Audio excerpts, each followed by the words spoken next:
Welcome to Making MarTech, where we spotlight innovative MarTech companies and leaders who are driving growth, highlighting valuable insights and actionable strategies to stay ahead in this industry. Today, we're here with Rebecca Dutcher, founder and CEO of RED66 Marketing.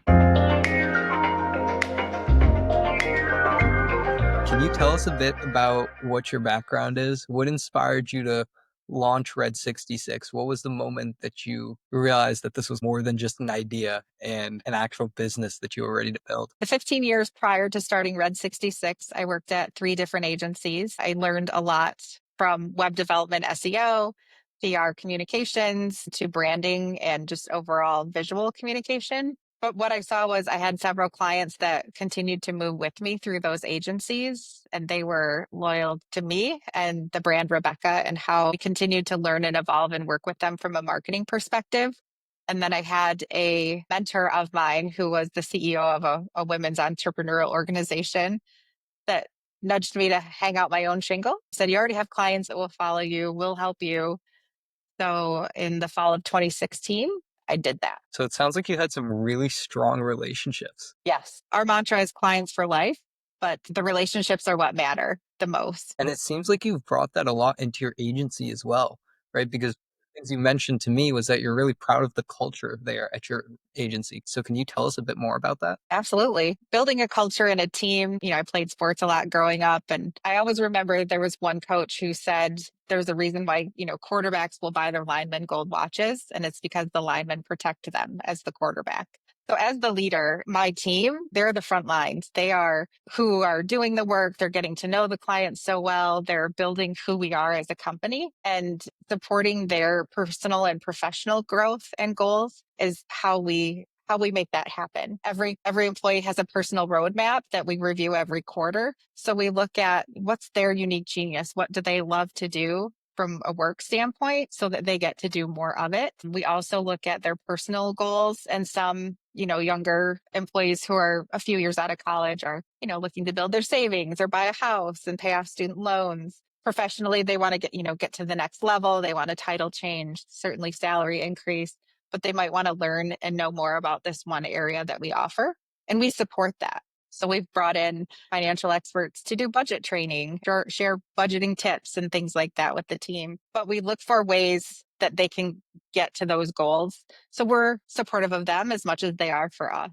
And then quarterly employee satisfaction surveys where they can say, here's what we're doing great. Here's what we need to work on. Here's what I wish we could fix from a process perspective. But our values and our culture have all been defined by the feedback in that survey. And from this experience, what's something that you've learned about the importance of having a good company culture? Because I feel like when you have a good company culture, that really just supercharges everyone's abilities within the company rather than having to feel like I just got to meet this deadline. I just got to do this. It takes pressure off and brings it into a team-like environment where you're really all pushing each other forward. And I think that's It is. Everyone supports everyone here. And even if we were faced with a challenge, or if a client leaves, which occasionally happens, we take it really personally and it hurts our feelings really bad. So we want to do everything we can for clients. But if someone doesn't know how to do something or they made a mistake, we always look at it as a learning opportunity. The team, they joke that my favorite line is everything is figure outable. Like this is we recently had a web project manager leave. She got recruited away, which is a bummer. So we had a nice send off for her, and everyone's like, "What are we going to do now?" And the biggest thing is like it's all figure outable. We do have someone who had wanted to be in that seat and was continuing to learn over the last several months. So there's not a lot of knowledge lost, and we have other resources. So they know that we've got their backs. We can figure anything out together, and we'll learn. It'll be uncomfortable, but we're all learning, and that's what matters most. But no one's afraid to make a big mistake here because it's a learning opportunity, and let's see. Yeah, there isn't anything we haven't overcome so far, so I think we'll be just fine. And speaking of it all being figure outable, one of the things you also said was that there's nothing that cannot be done through marketing if it's done. expound on that a bit? Sure. Marketing communications, it touches everything a company does. Your brand, your reputation, what people think of when they hear your name based on their experience, whether an employee standpoint, recruitment standpoint, customer service. And when people ask, what do we do? I say we help solve business problems through marketing. So if you have a new business problem or a lead gen problem, is that tied to your brand reputation, poor reviews, customer service? And then we work on different campaigns there. If it's your employment brand and the way employees are treated or communicated to, can we work on internal communications, whether it's newsletters, SMS platforms, cool boards and contests and things internally that, everything ties to like how things are communicated. So maybe it's not necessarily not anything that marketing can't fix, but good communication, which is still marketing, can fix. And fast forward to today, what are some of the biggest successes that you've recently had? When we posted open positions, we filled them quickly. I would say that's a win. And we also get applicants and people interested in working with us when we don't even have anything open. So I think that says a lot about who we are and our employees who are out there talking to others, that it sounds like a great place to be. I feel like that's a really big win. We have some other clients where we keep the consistent marketing stuff from their social and their website support, but we've worked on different targeted campaigns to help them go after a big prospect. And this is where that sales marketing alignment really works. But we took a print ad and an email sponsorship that they were going to do for this one organization, and we turned it into a whole campaign so they could really capitalize on getting new business. So it turned into landing pages, A/B testing, sales collateral, and an email sequence. We looked at one print ad and I said, we could do a lot more for this so they could really measure and get that impact. And it's working. And I think that's a pretty big win, that we make a bigger deal out of things and take on more work just so the client gets the result that they need. That's awesome to hear.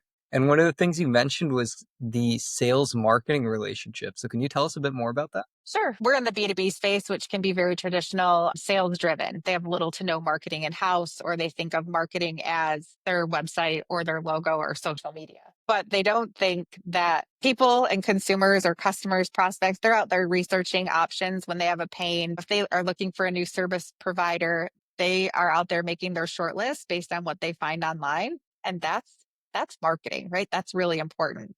That buyer journey and that buyer process. Today, like 75% of people who reach out to a salesperson or actually fill out a lead form have already made their shortlist and decision just based on what's out there. So sales reps are still very, very important, but it's more of an educational sale than, solution selling than just closing. So salespeople, it used to be you were doing all the cold calling, doing all the outreach, the follow-up emails, the follow-up phone calls. And now there are CRMs and automations and things that we can do where there's a lot more marketing air cover for salespeople so they can focus on going after the bigger fish and the more complex sale that requires that personal touch, where marketing can, again, be that air cover. But we all need to work together, because what salespeople hear in the field, whether it's objections or questions, marketing needs that so that we can have that content out there for others to find. And then knowing what's really, just because someone filled out a lead form, is that a quality lead for sales or not?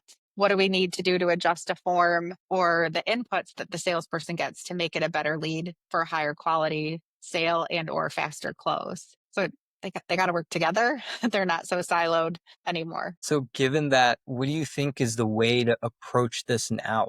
When you think of sales and marketing being interconnected like this, what's the new way that you have to approach that? There's a few things. For certainly technology perspective, sales, where are they keeping their leads? Is it an Excel file, a notebook? Is it a pipeline management system or a true CRM?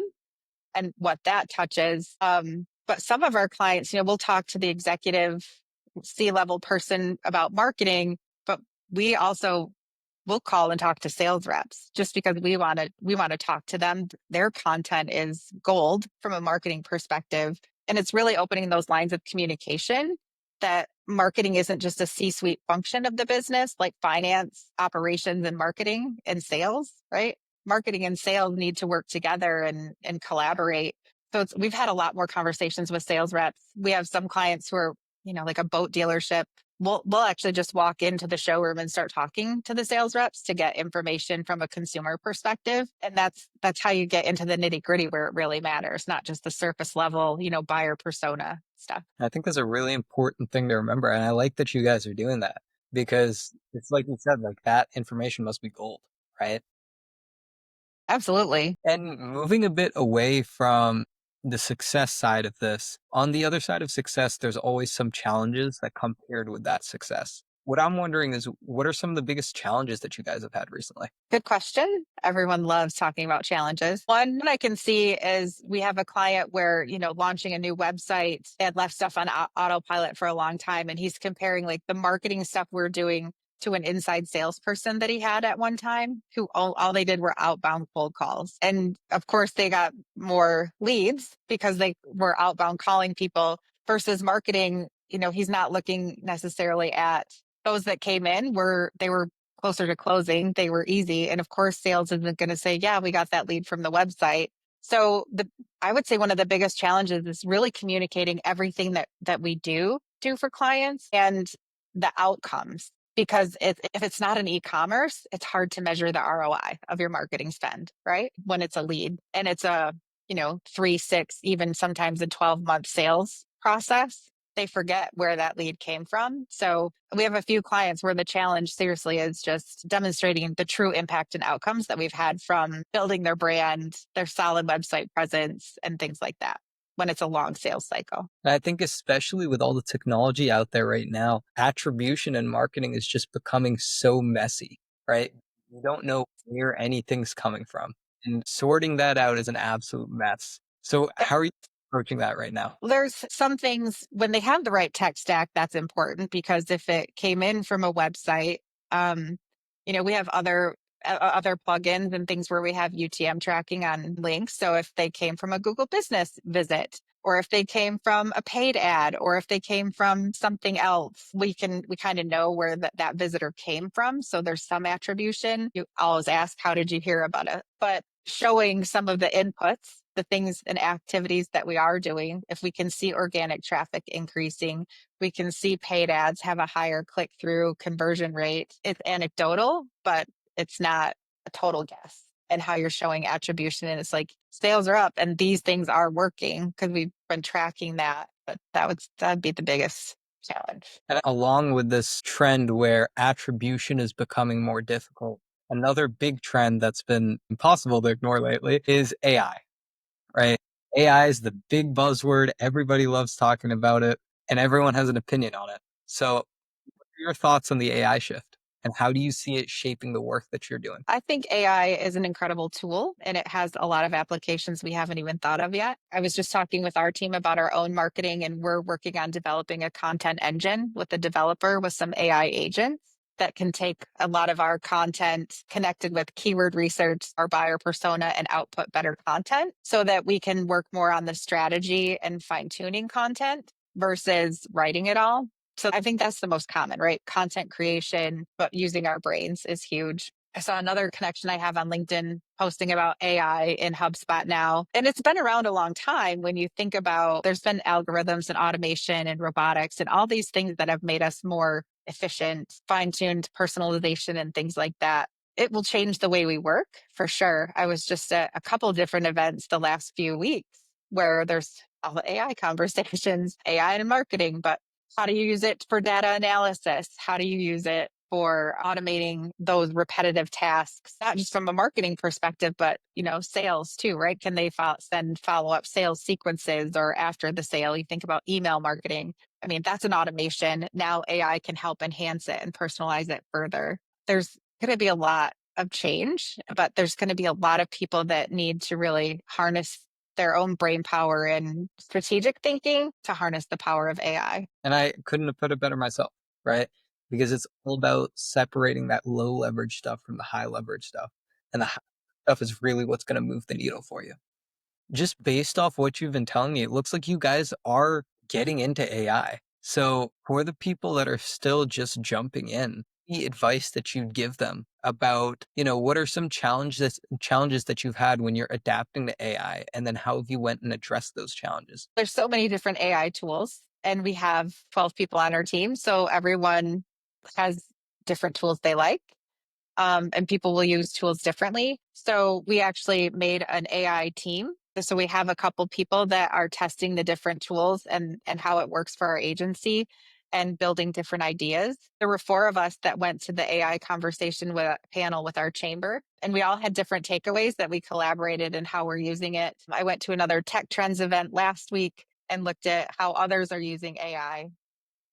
It's and even talking with our designer and our web team, like people want to learn coding. And I'm like, you're not going to be a hardcore coder from building a website. Sorry, especially WordPress. We need to look at how AI is going to impact how fast we can build sites, high quality websites, because bespoke and building a page at a time is going to go away. In some cases, it's already gone, depending on the builder. So we look at all the work we do, what AI tools are out there, and then we test a couple. We play with them. You got to make time to uncover what's going to work for you. We're also looking to invest in bringing in an AI expert here to do a 4 to 6 week training course, 4 hours every week, on building our own AI agents to automate our process and enhance our process. And that could be anything, but we look at it across all the functions of the business. And then when we harness it for ourselves, we also then can incorporate it for clients. But we don't just say, hey, here's this bright new shiny tool and we're going to use it for you, because we need to make sure that it'll work and be accurate. And I think it's great that you guys are approaching it with that really holistic perspective, because for a lot of people, the mistake that they're making when they're jumping into AI is they're thinking of AI as just another tool, where they're being told they need to bring AI into the company. So then they just try to work it into the process that they already have.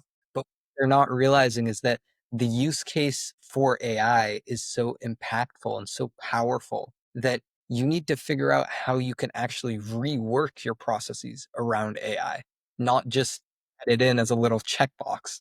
And when you do that, when you rework your processes around AI, when you create new processes around AI, that's when you see the most impact. And it's daunting, right? There are so many things out there. How will we use it? And then having the time to test it and play with it when everyone's got work to do, right? There's all the things we need to do on a daily basis. And even talking with our team said, if we need to bring in other support, I think about our creative director, right? Learning to use more AI from a design web build perspective, but she doesn't have time. She doesn't have the capacity. I'd much rather work and bring in a part-time designer to free up her time for that learning, because that's a good investment in our future as an agency and hers as well. If we just spend all our time doing what we do, we aren't going to learn about what's next. You've got to make time and give everyone permission to take that time to invest in new tools and technology. And I think about when I started in marketing, point of sale systems, and in this big family owned department store, they invested a lot in technology then too, to look at cross shopping behavior. You could know who your sales people were that would only come in for sale based on their margin. We could mine that data, and we did a lot of direct mail and we did a lot of broadcast media. Well, now you can get really dialed in on people with technology. But some of those principles that I used there, we didn't have a website back then. Email marketing wasn't a thing, and there sure as heck wasn't social media. I'm talking about like 2000 to where we are now in 2025, and it changes daily. So you've got to be, I want to say, unafraid, right? To try new things and test them out. Otherwise, you'll just fall flat and be stagnant. And that's great that you have that action taking mindset, because that's really what sets a lot of people apart. And a lot of companies face that exact same challenge that you are, where they know that they have to get into AI, but then you also have to figure out, like, where am I going to get the bandwidth to do this? We run on EOS. Not sure if you're familiar with that, but really it even goes back to Stephen Covey, where they talked about you put the rocks in the jar before you put in the sand and the pebbles in the water, because those are the most important things and they take up the most room. So as a team, we decide on our quarterly rocks, our key objectives that we need to work on that quarter to move the business forward. And a lot of that is operation stuff. So we've had people working and testing AI tools like every quarter, but we were focusing on something different. First it was content, then it's websites. We look at different, even CRM tools, SEO tools, and now we're looking at dashboard reporting for clients, from Looker Studio and SEMrush to now we're looking at Power by Analytics and all these other BI components, because clients want better data, and now there's more tools available. So we never sit with good enough. We got to figure out what's next. And that's how we do it from a quarterly perspective. The whole team knows why it's important. We have 3 or 4 big things, and everyone is a part of that. We're just pulling things out of the air to focus on. We review those every week. And I think that's another thing that I've personally noticed in my work is that a lot of companies are stuck in a kind of exploratory phase because there's just so many AI tools out there, right? You don't know where to start. And exploring one leads you down the rabbit hole and you find 5 more and 5 more and 10 more and 15 more and it just keeps on going. Where do you find the ones that are actually effective? Where do you find the ones that have actual use cases within your business and are actually going to go and grow it for you? And I think that's the challenge for a lot of people. Is that what you've been seeing as well? Well, I mean, we talk about analysis paralysis, right? The inability to make a decision because we're looking at too many things and knowing it's always going to continue to change and it's going to change rapidly.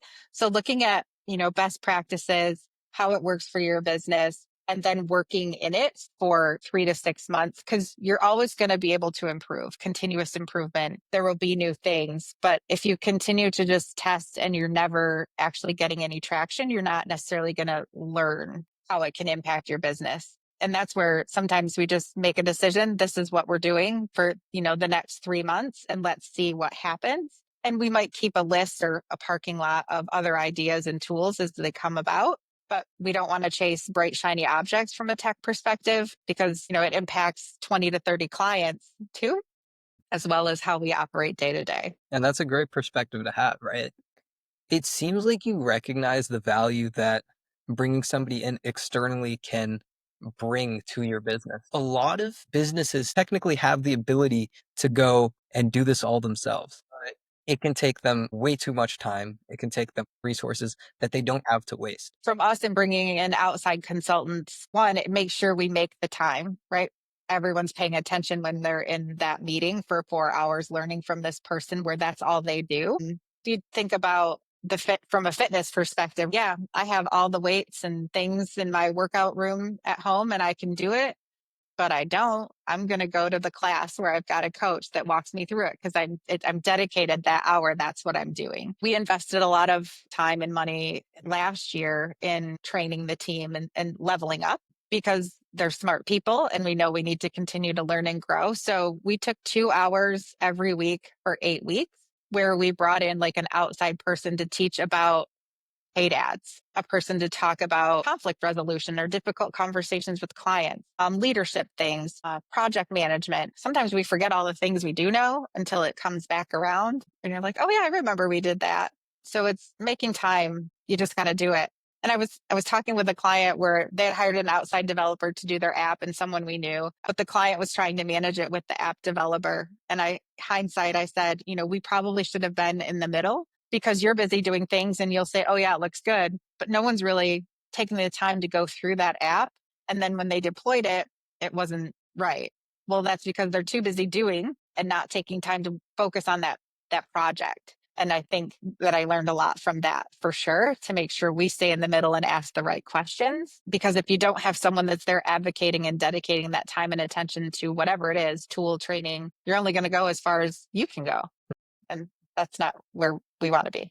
I've hired people in the last few months that are smarter than me and know more things about HubSpot and CRMs and A/B testing and heat maps. I'm just blown away. And that's what moves us forward. If we only know what I know, then that's not enough to get us where we're going. Exactly. And that's an awesome perspective to have because that's what really keeps you moving fast and growing fast is recognizing that you got to learn from other people, right? Mhm. When you do that, you're going to learn faster and you're not going to be stuck in the same spot for months trying to figure out something that you could learn from somebody else. A lot of companies right now, they're making that mistake where when they think of adapting to AI and bringing in AI to their own companies, and saying, okay, we'll build this in house. We'll train an in house team of AI experts to go and figure out AI and then implement this in our business. And what I'm curious about is your perspective on that. When you're going and you're beginning to jump into AI, do you feel like there's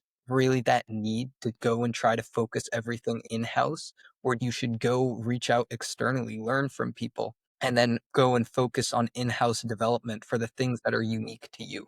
There's quite a bit of research you can do on your own, but there's a ton of information out there, and combing through it is a lot. No one's going to do this alone. And there's so many tools that are changing fast. And, we work with a development company where they like to build stuff and they like to break stuff. So we're learning from them as how they built a content engine, and then they're helping us build one. Like, probably could have figured that out, but why? Right. Right? You think about time and investment. Like, I know if I had employees spend months or weeks on this, it would still be a lot more cost effective to license what they've built and learn from them than to spend all this time trying to figure it out. But we also spent the last year testing different tools, and oh man, if we could find something that did this, and then we found someone who did it. So we weren't going in it blind or just trusting an expert, but we knew enough of what we needed and saw how they were doing it, and then it led to that conversation. But I think it's so big and so broad and so many different things that it can touch for a business. And we're just talking from a marketing perspective and operations, but I think about manufacturers and even the business intelligence they can get. And now you think about how it can help you augment your supply chain, and you can see disruptions. And a tech trends thing I was at last week, again, they talked about how healthcare is going to continue to change through AI and personalization, and you being able to, input your own systems. The gentleman was wearing an Aura ring, and it could predict when he was going to get sick before he even felt it. He's like, I feel fine. What are you talking about? And like 3 days later, he was sick. Yeah. Yeah. It's West Michigan Tech Trends, Keith Brophy. He does it every year. He has done it for decades and talks about here's 10 tech trends. And it was all about AI this time. But yeah, it's transforming everything. Yeah, no, me personally, my dad is a dentist and he went to a dental conference recently where they were demonstrating some of the new technologies that are out there in the dental space right now. And one of the things they went and they were demonstrating was they'd created an AI that basically from end to end could go and place an implant in a person's mouth. So Wow. that is normally like something that is highly involved for the dentist, right? And when it came to something like this, I mean, it's not perfect yet. The dentist still had to be there watching and supervising that the entire time. And it took way longer than a dentist could have done it for. But it's really interesting to see how fast this is developing because it can perform an entire surgery like that is just insane. It is insane. And also think about the applications like we talk about here in the US, right? But a doctor, think about other countries where they don't have the professions that we have, and what a game changer some of this healthcare and other technology can bring to people that don't have access that we do here in the US. Just as an example. Another thing our team we were talking about this morning is AI's impact on the environment, like all the water, energy, and things that these servers take. I toured a data center a few months ago, and they're building a whole new warehouse, right? Hundreds of thousands of square feet with data cooling racks and data cooling data centers. And I mean, that takes a lot of resources. That's not unheard of, right? But thinking about that impact too. So using it effectively and efficiently, like you don't have to thank it. It's really not a toy. There's other implications from this emerging technology. And, it is like the Industrial Revolution too. When the assembly line and all those things impacted jobs, safety, the environment. And then it's like here we are, it's impacting jobs, safety to a point. But the environment and all these other things, it's just the next tech revolution, and people will adapt or they won't, but we'll have to adapt. That's just how it is. And I think that's a great thing for us to leave off on. Before we end, I do want to ask you one last question, and the same question that I ask every single guest that comes onto my podcast, because I want to move away from the business, I want to move away from the tech trends, and I want to get to you, right? So my question is, what's the most overrated piece of advice you've encountered recently? I don't know. There's the line out there: if it doesn't challenge you, it doesn't change you. I don't know that that's overrated. There was one piece of advice that I give to others where it talks about you do make the most progress outside of your comfort zone. So if you're comfortable, you're not growing. But I will say that that could be a little overrated, because sometimes just being comfortable and getting ingrained in what you're doing there's a lot of comfort and ease in that. We've gone through a constant state of change the first 6 months of this year. So I would love to just be comfortable for a couple months or a couple weeks. Yeah, that's all I can come up with on the fly. I'm sure after we hang up, I'll think of something amazing and I'll have to email you. Alrighty. Well, thank you, Rebecca. This was a great conversation. It Uh, was. Thank you. yeah, I really appreciated you like telling us so much about Red 66, the way that you guys are navigating how quickly the world is changing right now. That was great. It was a great conversation. And for people that are wondering more about Red 66 and want to get in contact with you, what would be the best place they could go? Go to our website. It's red66marketing.com. And then we have those social handles on LinkedIn, Instagram, Facebook, All all right. those places. All right. Perfect, Rebecca. Thanks for coming on. My pleasure. Have a great afternoon. Yeah, you too. Thanks. As we end today's episode of Making Martech, I'd like to thank all our listeners. If you enjoyed this episode, please make sure to share this and subscribe to our show so you don't miss the next one. I'm your host, Himnish Jindal, and I look forward to seeing you on the next episode.